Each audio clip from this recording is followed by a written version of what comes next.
ஏன் அப்படி போகுது அப்படின்னா, உடல் இல்லாமல் அதால் இயங்க முடியாது. ஒரு ஆன்மா, அதாவது வந்து பருவுடல் விழுந்துருச்சு, சூட்சம உடல் இருக்குது. சூட்சம உடலில் தான் ஆன்மா வந்து சுற்றுது, இங்கேயும் அங்கேயும் சுற்றுது, அல்லாடுது, ஆடுது, ஓடுது, வீட்டை பார்க்குது. ரொம்ப பாசமான மனைவி, மக்கள், பிள்ளைங்க, வாழ்ந்த வீடு, இருந்த இடம். அவன் பணம் ஒரு 2 லட்ச ரூபாய் கடன் குத்துருந்தான், அந்த கடன்காரன் வேற போயின்னு இருக்கிறான் அந்நேரத்துக்கு. இதையெல்லாம் பார்க்கும்போது அந்த ஆன்மா துடிக்குது. அவனை கழுத்தை பூச்சி சட்டையை பூச்சி துட்டு வாங்கணும்னு நினைக்குது.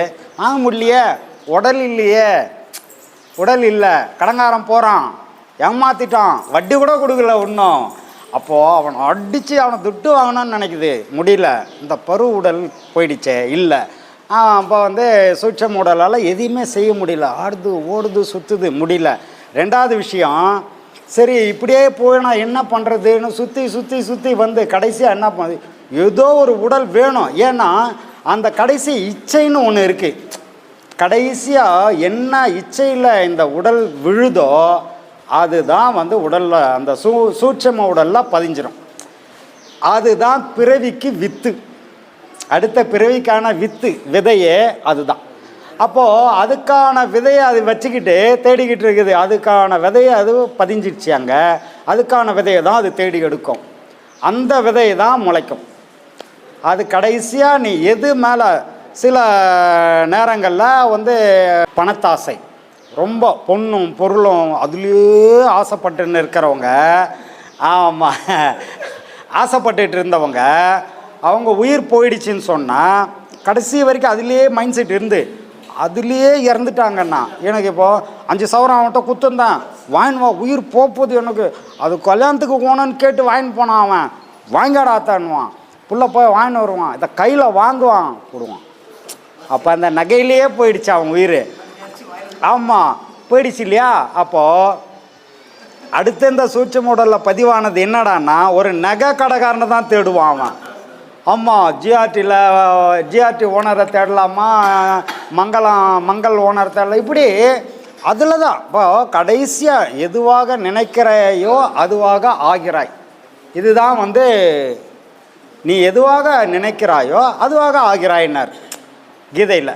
அப்போ என்ன அர்த்தம்னா, நீ நகையே நினச்சி உயிர் போனால் கண்டிப்பாக நீ ஜிஆர்டி ஓனருக்கு தான் போய் பிறப்ப. ஏன்னா அவங்க இன்றைக்கி பெரிய தங்க வியாபாரி, இன்னும் நிறைய தங்க வியாபாரிகள் அதை விட பெரிய தங்க வியாபாரி தான். உன் அறிவுக்கு ஏற்ற மாதிரி நீ அங்கே போய் பிறந்துடுவ. அதே மாதிரி ஒரு கல்விமான், இப்போது பகத்சிங் ஜெயிலில் போட்டாங்க, நாட்டுக்காக போராடக்கூடிய மிகப்பெரிய ஒரு போராளி. அவரை வந்து ஜெயிலில் போட்டாங்க. தூக்கு மேடைக்கு போகிறதுக்கு நேரம் காலால் குறிச்சியாச்சு.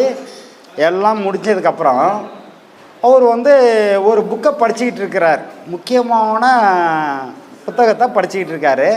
அப்போ வந்து தட்டி நைட்டு 11 மணிக்கு கதவை தட்டி சொல்கிறாங்க, பா நாளைக்கு 4 மணிக்கு, விடிய காலம் 4 மணிக்கு உனக்கு தூக்குப்பா அப்படின்னு இவருக்கு நினைவு கூட்டுறாங்க.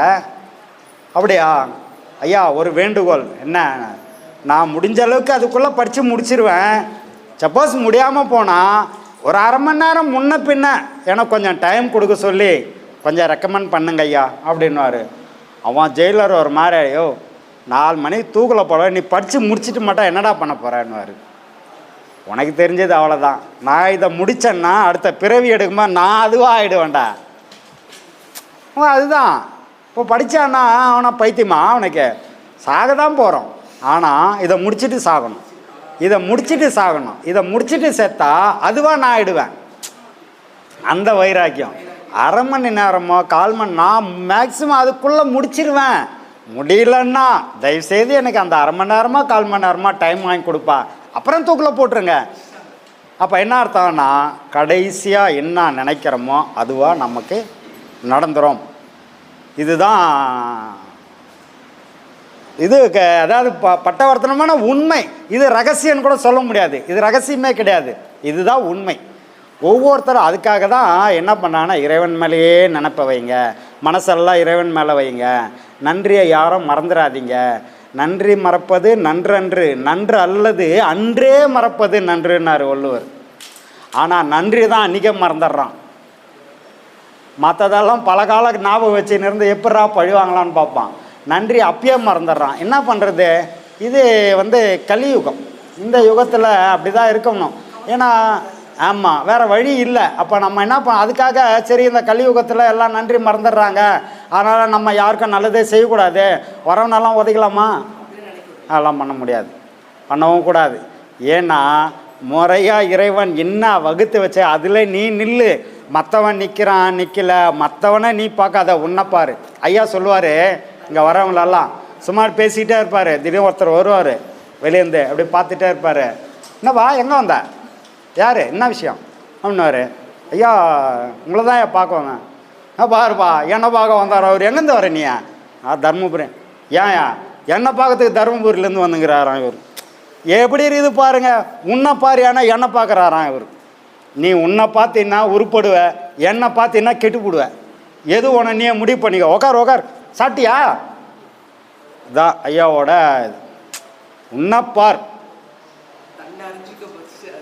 ஆமாம், தன்னை அறிந்து இன்பமுறை வெண்ணிலாவே ஒரு தந்திரம் நீ சொல்ல வேண்டும் வெண்ணிலாவேனார் வள்ளலார். இதெல்லாம் யோசிக்கிறதே இல்லை சில பேர்.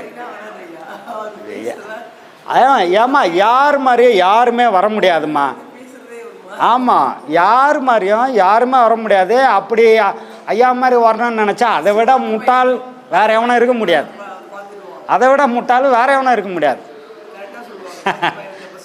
ஆமாம் ஆமாம், அதனால் அவர் தான் அவர் மாதிரி வரணுன்றது அதில் அப்படி நினைக்கவே கூடாது. எல்லாருக்கும் ஒவ்வொரு ரோல் மாடல் இருக்குமா. இப்போ ஒவ்வொருத்தரும் ஒவ்வொரு விஷயத்துக்காக வந்திருக்கிறோம். ஒவ்வொருத்தரும் ஒவ்வொரு வகையில் ஒவ்வொரு விஷயத்த செய்வோம். அதனால் அவர் மாதிரியே நான் செய்யணும் ஆசைப்படுறது தவறு. அப்படி செய்வோமானாலும் அது முடியாது. இப்போது கண்ணு சாதாரணமாக கண்ணு எடுத்துக்கினா ஒரே மாதிரி யார் கண்ணும் இருக்காது. என் கண்ணு மாதிரி உலகத்தில் யார் கண்ணும் இருக்காது. இந்த கை ரேகை எடுத்துக்கினா 1000 கையெழுத்து நீ மாற்றி மாற்றி போடலாம். இந்த ரேகையை வச்சுட்டேன்னா அதுக்கு தான் பத்திரப்பதிவுலலாம் முதல்ல ரேகையை வைக்க சொல்லுவாங்க. நான் எம்ஏ பிஎல் பிஹெச்டி பாரட்டில் எல்லாம் படிச்சிருக்கிறேன்ப்பா, கையெழுத்து தான் போடுவேன்னா எல்லாம் இருக்கட்டும், குப்பையில் போடு, கையெழுத்த கை நாட்டம் முதல்ல இங்கே போடுன்னுவான். உன் பாரட்டில் வந்து குப்பையில் போடியா, கை நாட்டை இங்கே போடியான்னுவான் பத்திரத்தில். காரணம் என்னன்னா இதை மாற்றவே முடியாது. உலகத்தில் ஒருத்தருக்கும் இது மாதிரி இருக்காது.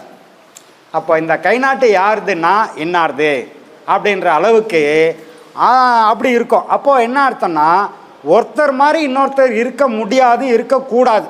அதுதான் சரி. இருக்கணும்னு முயற்சி பண்ணுறது முட்டாள்தனம்.